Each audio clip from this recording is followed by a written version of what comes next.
মানিক মিয়ার মেয়ের বিয়ে করবে কেন? না করবই। তুমি করবাই? তুমি মানিক মিয়ার বিয়ের শালার পুত্রে কষায় চটকন আমার, কষায় চটকন আমার মানিক মিয়ার মেয়ের বিয়ে করবেনি। আপনার সন্তানকে যেভাবে শিখাবেন ঠিক এটাই শিখবে।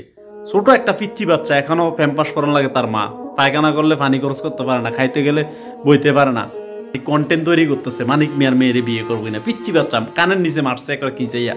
যে সন্তান এই যে ছোটকালে এই যে কষায় চটকনা মারছে, লজ্জাতে কিছু বলতেছে না, মানে বুঝাই বলছে ছোট মাসুম বাচ্চা চটকনা দিছে কিছু হয় না।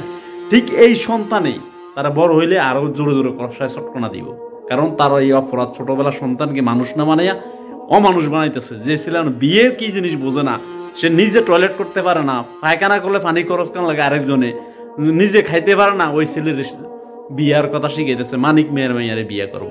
এগুলো হলো বাবা না, এগুলো হলো বাবা নামের শয়তান।